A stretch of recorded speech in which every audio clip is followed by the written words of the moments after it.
에스겔 36장 1에서 23절 말씀입니다. 36장. 인자야, 너는 이스라엘 산들에게 예언하여 이르기를, 이스라엘 산들아, 여호와의 말씀을 들으라. 주 여호와께서 이같이 말씀하시기를, 원수들이 내게 대하여 말하기를, 아하, 옛적 높은 곳이 우리의 기업이 되었도다 하였느니라. 그러므로 너는 예언하여 이르기를, 주 여호와께서 이같이 말씀하시기를, 그들이 너희를 황폐하게 하고 너희 사방을 삼켜 너희가 남은 이방인의 기업이 되게 하여 사람의 말거리와 백성의 비방거리가 되게 하였도다. 그러므로 이스라엘 산들아, 주 여호와의 말씀을 들을지어다. 산들과 맷뿌리들과 시내들과 골짜기들과 황폐한 사막들과 사방에 남아있는 이방인의 노략거리와 조롱거리가 된 버린 성읍들에게 주 여호와께서 이같이 말씀하셨느니라. 주 여호와께서 이같이 말씀하시기를, 내가 진실로 내 맹렬한 질투로 남아있는 이방인과 에돔 온 땅을 쳐서 말하였노니, 이는 그들이 심히 즐거워하는 마음과 멸시하는 심령으로 내 땅을 빼앗아 노략하여 자기 소유를 삼았습니다. 그러므로 너는 이스라엘 땅에 대하여 예언하되, 그 산들과 맷뿌리들과 시내들과 골짜기들에 관하여 이르기를, 주 여호와께서 이같이 말씀하시기를, 내가 내 질투와 내 분노로 말하였나니 이는 너희가 이방의 수치를 당하였습니다. 그러므로 주 여호와께서 이같이 말씀하시기를, 내가 맹세하였은즉 너희 사방에 있는 이방인이 자신들의 수치를 반드시 당하리라. 사랑하는 형제 여러분, 7월 15일 토요일 저녁 묵상에 오신 것을 환영합니다. 35장에서는 형제 민족이면서도 이스라엘의 멸망을 기뻐하면서 유다 멸망을 이용하여 자신들의 영토 확장을 시도했던 에돔 족속에게 임할 하나님의 엄정한 심판을 선포했습니다. 이제 본장과 37장에서는 이스라엘의 회복에 대한 소망을 주실 건데요. 먼저 7절까지는 열방에 대한 심판을 말씀하십니다. 먼저 1절에 이스라엘의 산들아라고 부르시죠. 네. 세일산, 에돔을 세일산이라 인격화하여 부르신 것처럼 선민 이스라엘을 이스라엘 산들아 이렇게 부르십니다. 2절, 원수들이 내게 대하여 말하기를, 아하, 옛적 높은 곳이 우리의 기업이 되었도다 하였느니라. 원수들은 에돔을 비롯하여 가나안 땅을 탐내는 모든 나라들을 통칭한 것입니다. 옛적 높은 곳은 문자적으로 영원히 높은 곳입니다. 하나님께서 아브라함에게 언약하시고 이스라엘에게 기업이 되게 하사 영원한 나라로 삼으신 그 땅을 자기들이 정복했다고 이스라엘에 대한 오랜 질투를 하던 자들이 이제는 하나님을 대적하면서 교만하게 자구하는 말입니다. 그러나 이런 말 자체를 하나님께서 용서하실 수 없으십니다. 그래서 하나님도 질투로서 대응해 주십니다. 5절에 내가 내 맹렬한 질투로 남아있는 이방인과 에돔 온 땅을 쳐서 말하였노니, 이는 그들이 심히 즐거워하는 마음과 멸시하는 심령으로 내 땅을 빼앗아 노략하여 자기 소유를 삼았음이라. 그러므로 내가 내 질투를, 중간에 이렇게 나오죠. 내가 내 질투를, 그러므로 내가 내 질투와 내 분노로 말하였나니 이는 너희가 이방의 수치를 당하였음이라. 그러므로 7절, 내가 맹세하였은즉 너희 사방에 있는 이방인이 자신들의 수치를 반드시 당하리라. 마치 아내를 빼앗긴 남편이 연적을 용서하지 않듯이 그렇게 원수를 갚아주겠다고 맹세하십니다. 하나님 백성의 터전, 산들과 맷뿌리들과 시내들과 골짜기들과 황폐한 사막들과 사방에 남아있는 이방인의 노략거리와 조롱거리가 되어버린 그러한 성읍들에게 그렇게 맹세하시는 것입니다. 하나님께서 이스라엘 땅 곳곳에 대하여 세밀한 관심을 갖고 계시고 유린당한 것을 반드시 보복하시겠다고 하십니다. 이런 예언의 말씀을 들을 때에 포로된 이스라엘 백성들은 고토에 대한 그리움과 함께 깊은 위로를 받고 소망을 가졌을 것입니다. 자기들의 마음과 완전히 공감을 해주시는 하나님이시죠. 그러나 그것이 그렇게 보복해 주겠다라고 하시는 그 말씀이 원수들에 대한 원한의 마음을 가지라는 뜻은 아님을 우리가 알아야 합니다. 사실 이스라엘 땅을, 남유다 땅을 유린한 것은 바벨론인데 바벨론에 살 때 70년 동안 바벨론을 위하여 그 성읍을 위하여 기도하고 평안하게 지내라 이렇게 하셨거든요. 이웃과 사이좋게 지내라고 하신 거예요. 그러니까 원한의 마음을 가지라는 뜻은 결코 아니죠. 하나님의 보복을 말씀하실 때에 하나님은 심판주로서 그렇게 말씀하시는 것이고요. 심판주가 아닌 우리는 원수 사랑의 마음으로서 영광을 잃지 않는 것이 중요합니다. 열방에 대한 최종적 심판과 그때까지 선민이 가져야 할 태도에는 그 차이가 있는 것입니다. 최종적 심판과 선민의 태도에는 역사 과정에서 차이가 있는 것입니다. 우리는 다만 사랑의 복음을 전하여서 원수된 자들이 하나님께 돌아오게 할 뿐입니다. 하나님의 심판은 사랑의 복음을 듣고도 끝까지 돌아오지 않고 박해하는 자들에게 마침내 있게 되는 것입니다. 8절 이하를 들으면 위로받은 자로서 소망을 가지고 사랑할 수 있게 됨을 알 것입니다. 그러나 너희 이스라엘 산들아, 너희는 가지를 내고 내 백성 이스라엘을 위하여 열매를 맺으리니 그들이 올 때가 가까이 이르렀습니다. 내가 돌이켜 너희와 함께하리니 사람이 너희를 갈고 심을 것이며 내가 또 사람을 너희 위에 많게 하리니 이들은 이스라엘 온 족속이라. 그들을 성읍들에 거주하게 하며 빈 땅에 건축하게 하리라. 네, 그들이 올 때가 가까이 이르렀음이라 라고 하시는데 그들은 이스라엘 백성들입니다. 그러므로 8절부터 이스라엘 산들은 상징이라기보다는 실제 이스라엘 영토를 향하여 하시는 말씀입니다. 포로가 되었던 선민이 돌아올 것을 땅에게 약속하시는 것입니다. 마치 그 땅이 자기 주인을 간절히 기다리고 있었던 것처럼 말입니다.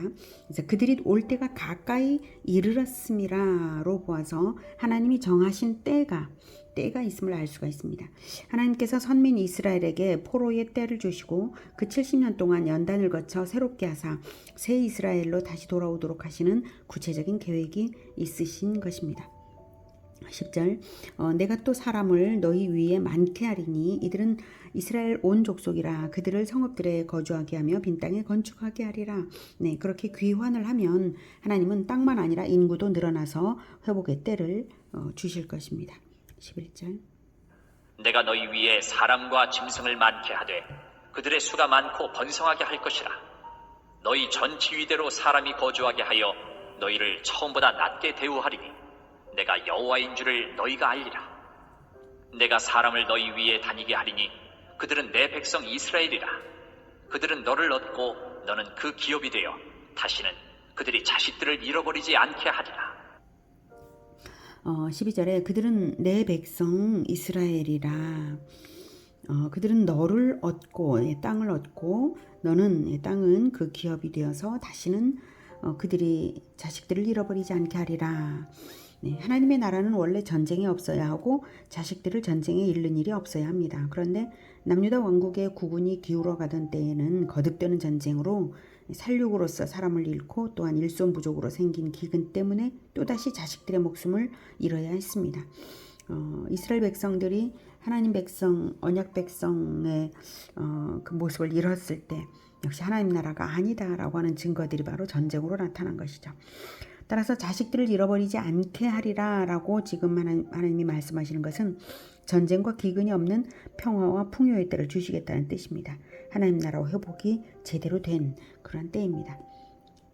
이스라엘이 훗날 귀환 후에는 그런데 정말로 전쟁과 기근이 전혀 없었는가 하면 그렇지는 않습니다.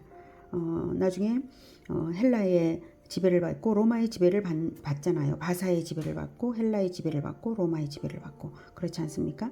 그러면 이 약속은 무엇인가 할 때에 하나님의 나라 회복의 때는 그렇다는 말씀입니다. 그러므로 그리스도의 재림으로써 그리스도의 통치가 완전히 이루어질 완전한 하나님 나라에서는 결코 전쟁과 기근이 없을 것입니다. 13절 주 여호와께서 이같이 말씀하셨느니라. 그들이 너희에게 이르기를 너는 사람을 삼키는 자요 내 나라 백성을 제거한 자라 하거니와 내가 다시는 사람을 삼키지 아니하며 다시는 내 나라 백성을 제거하지 아니하리라. 주 여호와의 말씀이니라. 내가 또 너를 여러 나라의 수치를 듣지 아니하게 하며 만민의 비방을 다시 받지 아니하게 하며 내 나라 백성을 다시 넘어뜨리지 아니하게 하리라. 주 여호와의 말씀이니라 하셨다 하라. 계속해서 이스라엘 땅을 의인화하여서 땅에게 말씀을 하십니다. 13절에 그들이 너희에게 이르기를 너는 사람을 삼키는 자요 내 나라 백성을 제거한 자라 하거니와. 이것은 이스라엘 백성들 중 과거에 가나안 정복을 거부하던 자들은 그 가데스 바네아에서요, 그들은 말하기를 가나안 땅은 사람을 삼키는 땅, 그 거민을 삼키는 땅이다. 악평한 일이 있었죠. 이스라엘은 전쟁을 겪으면서 다시 자기들의 땅을 그렇게 악평하기도 했을 텐데요. 근거라면 팔레스틴이 지정학적으로 아시아, 유럽, 아프리카 세 대륙을 잇는 유일한 통로였기에 제국을 꿈꾸는 야심가들은 반드시 팔레스틴을 장악하려고 했습니다. 무역의 요충지이기도 하고요. 광활한 제국을 건설하는 데에는 이곳이 반드시 필요했으므로 늘 강대국과 강대국의 접전이 있을 수밖에 없었습니다. 그래서 사람을 삼키는 땅이라고 악평을 땅이 들어야 했지만, 그러나 하나님은 다시는 열방의 수치를 당하지도 않게 하고 다시는 사람을 잃지 않게 하시겠다고 약속하십니다. 어떻게 할 때 그렇게 하신다는 것일까요? 언약에 합당한 백성들로 거듭나게 하사 그들의 행위가 정결할 때 그 땅이 평안케 하십니다. 16절 여호와의 말씀이 또 내게 임하여 이르시되 인자야, 이스라엘 족속이 그들의 고국 땅에 거주할 때에 그들의 행위로 그 땅을 더럽혔나니 나보기에 그 행위가 월경 중에 있는 여인의 부정함과 같았느니라. 그들이 땅 위에 피를 쏟았으며 그 우상들로 말미암아 자신들을 더럽혔으므로 내가 분노를 그들 위에 쏟아 그들을 그 행위대로 심판하여 각국에 흩으며 여러 나라에 해쳤더니 그들이 이른 바 그 여러 나라에서 내 거룩한 이름이 그들로 말미암아 더러워졌나니 곧 사람들이 그들을 가리켜 이르기를 이들은 여호와의 백성이라도 여호와의 땅에서 떠난 자라 하였습니다. 이스라엘 족속이 17절에 그들의 행위로 그 땅을 더럽혔기 때문에 행위로 더럽혔기 때문에 그들을 그 행위대로 19절에 그들을 그 행위대로 심판하여 각국에 흩으며 열방의 조롱을 당하게 하신 것입니다. 우리가 이것을 잘 새겨들어야 합니다. 언약 백성의 합당한 행위가 있을 때 기업을 보장받는 것이고 언약 백성의 행위가 죄로 더럽혀지면 기업을 잃는 것입니다. 언약 백성의 합당한 행위가 있을 때 하나님의 이름을 영광스럽게 하는 것이고 언약 백성의 행위가 더럽혀질 때 우리가 하나님의 영광을 짓밟은 것입니다. 하나님은 자기 백성들을 반드시 고치십니다. 새롭게 하시는 그 일을 위해서 하나님의 영광이 짓밟히는 수치를 감수하시는 것입니다. 자기 백성들을 고치심으로써 영광을 회복하십니다. 하나님은 침해당한 자기 영광을 반드시 되찾으십니다. 하나님은 자기 이름의 영광을 결코 포기하지 않으시는 분이십니다. 그래서 70년 포로 생활을 이용하시는 것입니다. 그런 하나님을 가만히 묵상해 보면 우리 행위가 잘못될 때 반드시 징계하시며 우리가 변화될 때 반드시 축복을 안겨서 세상에 드높이시는 분이심을 알 수가 있습니다. 21절 그러나 이스라엘 족속이 들어간 그 여러 나라에서 더럽힌 내 거룩한 이름을 내가 아꼈노라. 그러므로 너는 이스라엘 족속에게 이르기를 주 여호와께서 이같이 말씀하시기를 이스라엘 족속아, 내가 이렇게 행함은 너희를 위함이 아니요 너희가 들어간 그 여러 나라에서 더럽힌 나의 거룩한 이름을 위함이라. 여러 나라 가운데에서 더럽혀진 이름 곧 너희가 그들 가운데서 더럽힌 나의 큰 이름을 내가 거룩하게 할지라. 내가 그들의 눈앞에서 너희로 말미암아 나의 거룩함을 나타내리니 내가 여호와인 줄을 여러 나라 사람이 알리라. 주 여호와의 말씀이니라. 21절에 내 거룩한 이름을 내가 아꼈노라. 이때 아꼈노라는 불쌍히 여기다 라는 문자적 의미입니다. 즉 하나님은 일시적으로 이스라엘을 포로가 되게 하사 하나님의 이름이 더럽혀진 것을 통분히 여기시고 하나님의 영광을 회복하실 일에 뜨거운 열심으로 일하심으로 반드시 회복시키실 것을 알 수가 있습니다. 그 말씀은 한편 이스라엘 백성을 반드시 변화시키고야 말겠다는 뜻이기도 합니다. 하나님의 영광은 새 이스라엘이 됨으로써만 회복되는 것이지 다른 것이 아닙니다. 그러면 22절에 이것은 너희를 위함이 아니요 나의 거룩한 이름을 위함이라는 말씀의 의도는 무엇인가 하면 이스라엘을 회복시키는 동기 자체가 하나님 자신에게 있으므로 그 어떤 외적인 이유와 무관하게 반드시 하실 일이라는 뜻입니다. 이스라엘 백성이 어떠하든지 하나님은 반드시 회복의 언약을 성취하시고 하나님 나라를 반드시 이루시는 것입니다. 그래서 포로 70년 기간 동안 포로가 된 이스라엘 백성들은 걸러졌습니다. 그래서 포로가 된 많은 수가 있었지만 훗날 고레스 칙령 때 귀환한 인구는 약 5만 명인 것이죠. 걸러진. 그래서 하나님께서는 그 과정을 하나님의 이름이 짓밟히는 그 과정을 인내하시면서 자기 백성들을 새롭게 변화시키시고 그리고 최종적으로 걸러내셔서 귀환을 시키신 것이죠. 하나님은 이스라엘 백성이 어떠하든지 끝까지 남은 자를 통해서 반드시 회복의 언약을 성취하시고 하나님 나라를 반드시 이루시는 것입니다. 이 점이 우리에게는 무한한 위로와 평안이 됩니다. 하나님은 반드시 언약을 이루사 천국을 완성하십니다. 그러므로 우리가 이제는 염려할 것이 하나도 없고 그저 언약을 성취하신 우리 주 예수 그리스도 안에 연합되어 있기만 하면 예정된 모든 일이 완성될 것입니다. 우리가 우리 주 예수 그리스도 안에 연합되어서 남은 자가 되기만 하면 예정된 모든 일, 그 언약은 완성될 것입니다. 완전히 안심입니다. 그 어떤 일도 염려함으로 해야 할 일은 아무것도 없고 일이 실패하면 어쩌나 불안할 이유가 없고 그저 사명으로서만 최선을 다하는 그것으로서 우리는 회복과 상을 받게 되어 있는 것입니다. 우리가 하나님의 이름을 영광되게만 하면 되는 것입니다. 그러한 연합이 바로 하나님의 이름을 영광되게 하는 것이니까요. 우리의 삶의 목적은 오직 하나님의 영광을 위하기만 하면 되는 것이고 모든 것이 잘 되는 것입니다. 오늘은 하나님의 질투와 하나님의 영광을 위한 하나님의 열심을 보았습니다. 하나님의 질투는 하나님 백성을 유린한 원수를 결코 용서하지 않으시고요. 하나님의 이름을 위하는 하나님의 열심은 하나님의 백성들의 변화를 결코 포기하지 않게 합니다. 그러므로 우리는 절대 평안 가운데서 오직 하나님의 이름이 기록된 우리 영혼의 거룩함을 위하여 하나님의 이름이 새겨진 하나님의 교회의 영광을 위하여 우리 주 예수님 안에서 거룩을 지켜나가면 될 것입니다. 하나님의 영광이 우리를 통하여 열방에 증거되기를 기원합니다. 기도하겠습니다. 하나님, 우리가 걱정할 일이 하나도 없고 오직 하나님의 영광이 우리를 통하여 증거되고